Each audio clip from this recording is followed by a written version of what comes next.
Subscribe now and press the bell icon. Never miss an update.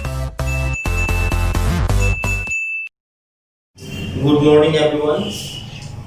पिछले video मैंने magnet ही chapter शुरू किया था, थोड़ा सा मैंने बोला था इंट्रोडक्शन टाइप का है, वो देख लेना। आज सेकंड वीडियोस है, उनको थोड़ा सा गौर से जो पिछले वीडियो मैंने बताया था उसी को उस चीज को मैं रिपीट कर रहा हूँ। That is the basic things of this chapter. तो इसके लिए बेसिक थिंग है तो क्या क्या मैंने बताया था? मैंने ये बताया था, यदि हमारा सपोज दैट ये मैग्नेट है, ये मैग्नेट है, तो मैंने बार बार बोला था मैग्नेट का नॉर्थ पोल और साउथ पोल ही कंसीडर करेंगे। तो डायपोलर होता है, मैंने बार बार बताया था। तो ये डायपोलर जो होता है और करंट का फ्लो क्या होता है, तो ऑलवेज याद रखना है कि नॉर्थ से ही जाएगा। कहां जाएगा? नॉर्थ से साउथ की तरफ जाएगा, ये भी बताया था मैंने। तो नॉर्थ से साउथ की तरफ आएगा तो डायरेक्शन ऑफ करंट क्या हो गया मैग्नेट का? नॉर्थ टू साउथ मूवमेंट हो गई। एक तो ये बताया था। दूसरी प्रॉब्लम मैंने बताया था कि ये मैग्नेट एक ऐसा चीज है जिसको हम जितनी भी भाग में तोड़े, सपोज दैट ये पूरा मैग्नेट है मेरा, एक मैग्नेट हो गया हमारा।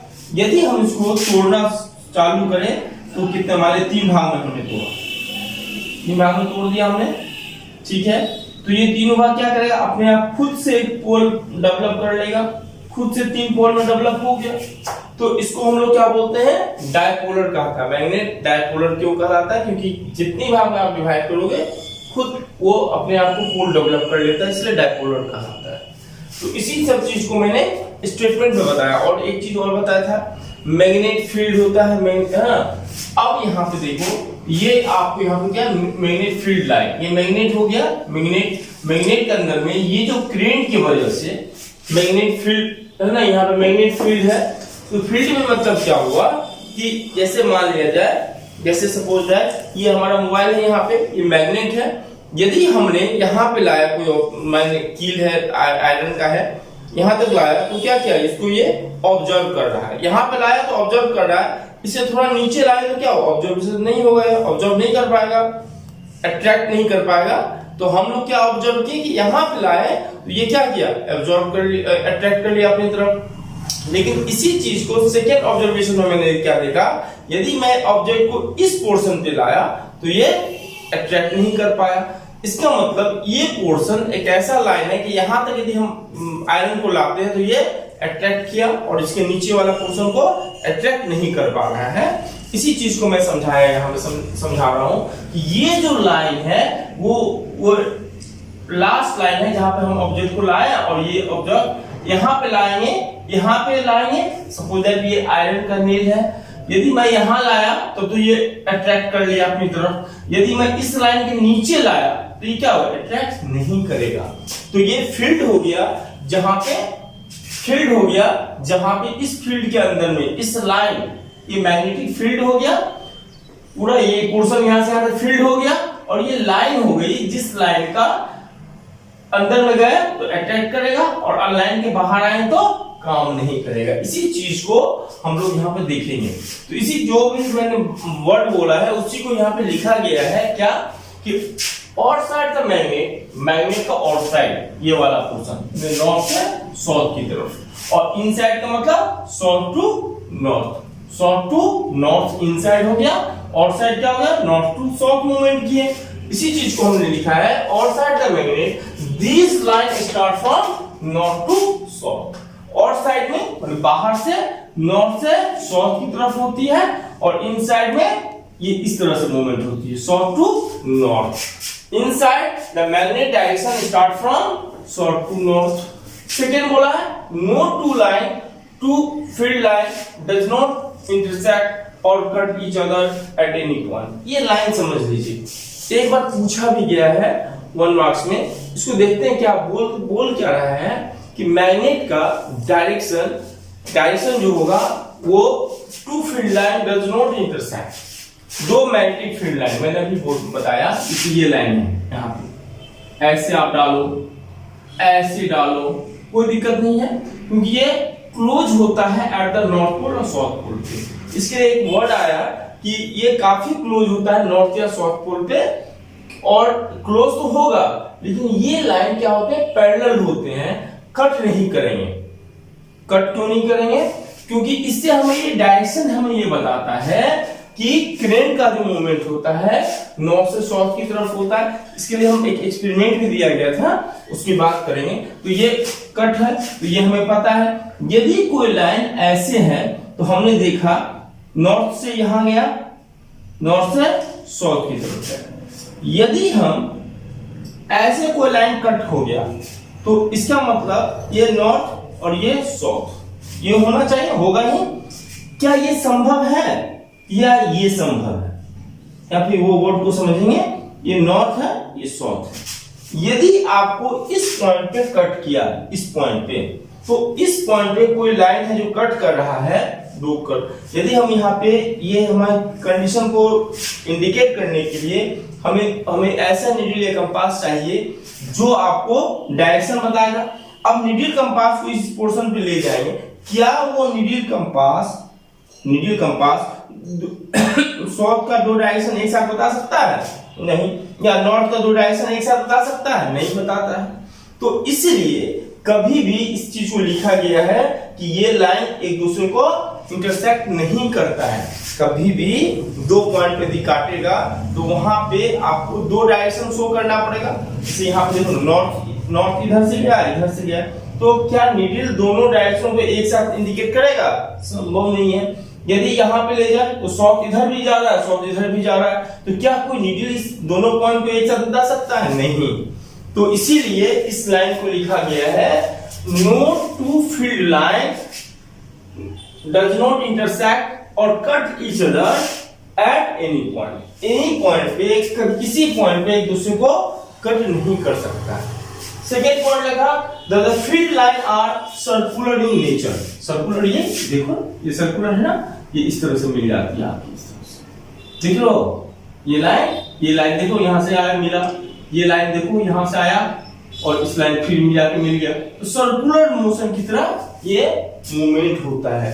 तो गौर से जब देखेंगे ना तो सर्कुलर मोशन होता है। जैसे कुछ आपको एनसीईआरटी बुक में भी है, तो वहां पे देखोगे कि पेपर है, पेपर के ऊपर में काफी फाइन पार्टिकल आयरन का रखा हुआ है, मैग्नेट को ले गया है नीचे में, तो ऊपर का जो पोर्शन है वो क्या होता है? सर्कुलर मूव करता है और दो भागों में डिवाइडेड होते हैं। नॉर्थ वाले ऊपर, जैसे यहां से देखो, ये मैं समझा रहा हूं, ऐसे गया, फ्रेज लिख देते हैं, समझिए इसको। सपोज दैट ये हमारा है नॉर्थ, ये हमारा है साउथ, ठीक है? आप समझिए, ये लाइन यहां से चलना शुरू किया और यहां से आके ये आके यहां पे मिल गया। ये मेरी लाइन थोड़ी सी मेरी गड़बड़ हो रही है, इसकी नहीं होगी। यहां से आया, फिर ये लाइन इधर से आके इस तरह से, फिर नीचे में भी सेम वे, इस तरह से, फिर सेम वे, तो इस तरह से होगा। तो देख लो, ये सर्कुलर वे में होता है। ऊपर में बीच में ये पोर्शन है, इधर से लाइन आया, ये लाइन इधर से आया और ये ऐसे मूव कर जा रहे हैं, ऐसे आया, ऐसे मूव कर जा रहे हैं। ये लाइन इधर आ रहा है तो ये हो गया, इधर से आ गया तो ये क्या है? इसके मूवमेंट के बारे में बता रहे हैं कि ये किस तरह से आ रहा है। दूसरी बात, सर्कुलर वे में बन रहा है और क्लोज होता है दोनों पोल, ठीक है? ये दोनों पोल पे क्लोज होता है। फिर बोला magnetic field line are circular in nature. तो मैग्नेटिक फील्ड लाइन क्या होता है? सर्कुलर है, ये बाय नेचर सर्कुलर होता है। फिर बोला magnetic field, magnitude of the magnetic field produced by a straight wire. ये जो है स्ट्रेट वायर के बारे में बोला कि स्ट्रेट वायर है तो वो डिपेंड किससे करेगा? तो बोलता है डायरेक्शन जो डिपेंड करता है proportion of the current flow. अच्छा, एक चीज और समझिए, ये जो मैग्नेटिक हमें यहाँ पे दिया है ना, मैग्नेटिक फील्ड जो है, ये पोर्शन हो गया मैग्नेटिक फील्ड। यहां से इस पोर्शन से इस पोर्शन तक यदि हमने ऑब्जेक्ट को लाया तो ये क्या किया? अट्रैक्ट किया। इस पोर्शन को, मैग्नेटिक फील्ड को मैंने B से इंडिकेट किया, ठीक है? तो होता है magnetic field proportional to current. अब जितना बड़ा करंट हम ज्यादा डालेंगे तो मैग्नेटिक फील्ड क्या होगा? उतना बड़ा डेवलप होगा। जितना ज्यादा करंट आएगा, करंट यही है ना, ये वाला पोर्शन, ऐसे बढ़ाते जाओ, मैग्नेट ज्यादा करंट है तो ज्यादा फील्ड डेवलप होगी। तो जितना हम इसमें करंट फ्लो करेंगे उतना ही ज्यादा मैग्नेटिक फील्ड डेवलप होगी, इसलिए हमने क्या लिखा, B प्रोपोर्शनल टू I। अब बोलता है, अब देखिए, एक तो ये हो गया कि करंट बढ़ाया तो मैग्नेटिक फील्ड भी बढ़ गया। सेकंड बोला कि इनवर्सली टू द डिस्टेंस। अब क्या है, अब समझिए, मैग्नेटिक फील्ड मेरा बढ़ गया करंट बढ़ाने से। यदि मैं कोई ऑब्जेक्ट सपोज दैट यहां पे इस पॉइंट पे रखा तो अट्रैक्ट कर लिया अपनी तरफ, यदि इस पोर्शन से नीचे की तरफ जाएंगे तो क्या अट्रैक्ट करेगा? मैंने शुरू में बताया संभव नहीं है। तो ये जो है ये क्या है, डिस्टेंस से आ गया, और डिस्टेंस को हम लोग r से इंडिकेट करते हैं। इसका मतलब हुआ मैग्नेटिक फील्ड जो है, ठीक है, वो डिस्टेंस के इररिस्पांसिबल या इनवर्सली प्रोपोर्शनल होता है। क्यों हुआ? क्योंकि यदि हम b की वैल्यू बढ़ाएंगे तो r की डिस्टेंस की वैल्यू क्या कम हुई। यदि हम ऑब्जेक्ट को यहां रखें तो ऑब्जेक्ट अट्रैक्ट करेगा, इसको नहीं कर पाएगा। इस चीज आयरन मैग्नेट इस चीज को ऑब्जेक्ट मान लो यहाँ पे x है, तो क्या इसको x को अट्रैक्ट करेगा? नहीं कर पाएगा। यदि हम डिस्टेंस को यहाँ पे संभव नहीं है, यहाँ रखें तो संभव नहीं है x को।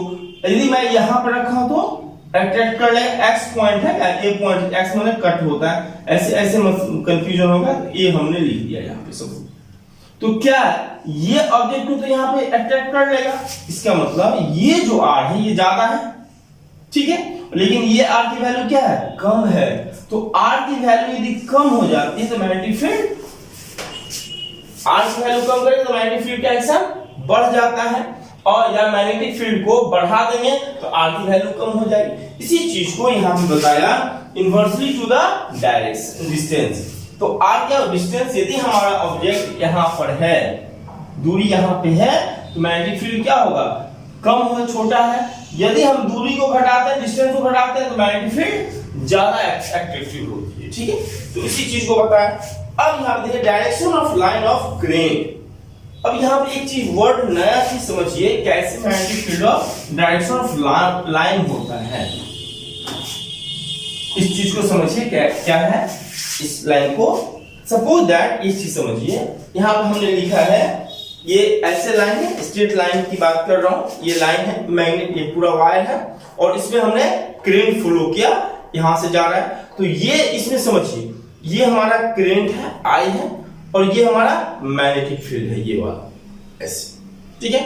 तो करंट यदि ऊपर की तरफ जा रहा है तो हमको रखना क्या, करंट को ये इंडिकेट किया, I को ये इंडिकेट किया, और मैग्नेटिक फील्ड को ये इंडिकेट कर रहा है। यदि करंट मेरा ऊपर गया ऐसे, ये देखो ध्यान दो, ये करंट ऊपर जा रहा है तो हम हाथ को मोड़ते हैं ना, कर्व करते हैं, ऐसे मोड़ते हैं ये कलाई को, ये ऐसे देखिए, ऐसे समझिए, ऐसे लाइन जा रहा है, ऐसे मोड़ा हमने, तो लाइन किधर से आ रही है, ये ऐसे लाइन आ रही है ना, ऐसे।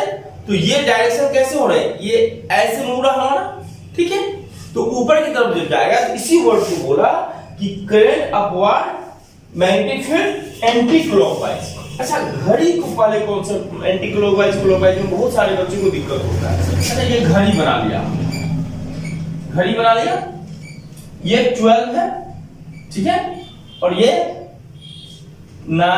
3, ये 6 और ये 9। तो घड़ी मूवमेंट कैसे करती है, ऐसे करती है, ये वाला मूवमेंट ये क्लॉकवाइज कहते हैं, क्या बोलते हैं, क्लॉकवाइज।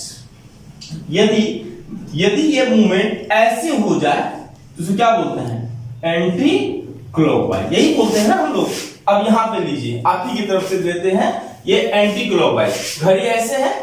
अब देखिए घड़ी, ये करंट ऊपर गया, करंट गया, अब देखिए करंट कैसे मूव कर रहा है, ऐसे है ना, ये ऊपर जा रहा है, देखिए करंट, हाथ का मूवने का डायरेक्शन देखिए, ऐसे है ना, टोटल करंट ऊपर है, हाथ ऐसे आ रहा है, यहां देखिए इस पोर्शन को हाथ जा रहा है ना, करंट इधर, हाथ ऐसे, तो क्या हो गया, एंटी क्लॉकवाइज हो गई, ये एंटी क्लॉकवाइज हो गई। घड़ी ऐसे तो ऐसे मूव नहीं करता है, ऐसे मूव नहीं करती है घड़ी, घड़ी ऐसे मूव करती है, ऐसे एंटी क्लॉकवाइज हो गई। यदि मेरा ऐसे नीचे है, देखिए घड़ी का मूवमेंट ऐसे जा रही है, ऐसे नीचे की डाउनवर्ड है, तो ऐसे क्लॉकवाइज आ रही है, ठीक है। तो एंटी क्लॉकवाइज या क्लॉकवाइज का मूवमेंट, यदि हम ऊपर की तरफ जाते हैं तो एंटी क्लॉकवाइज, अपवर्ड डायरेक्शन में होगा तो एंटी क्लॉकवाइज होगा, और डाउनवर्ड डायरेक्शन में होगा तो क्लॉकवाइज होगा।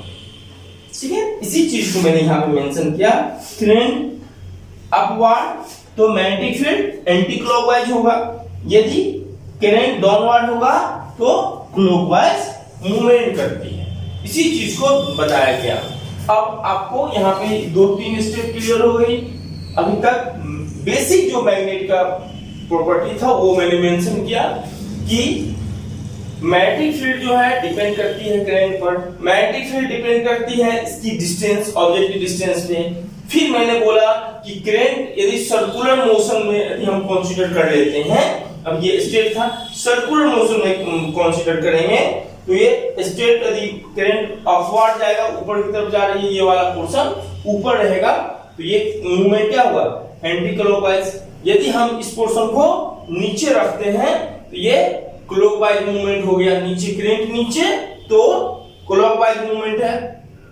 ठीक है, ऊपर डालेंगे तो देखिए एंटी क्लॉकवाइज। तो ये इधर यदि मूवमेंट करते हुए नजर आएगी तो एंटी क्लॉकवाइज, इधर गई तो क्लॉकवाइज। फिर से एक वर्ड देखते हैं, इसी चीज को यदि हम देख लें ऐसे,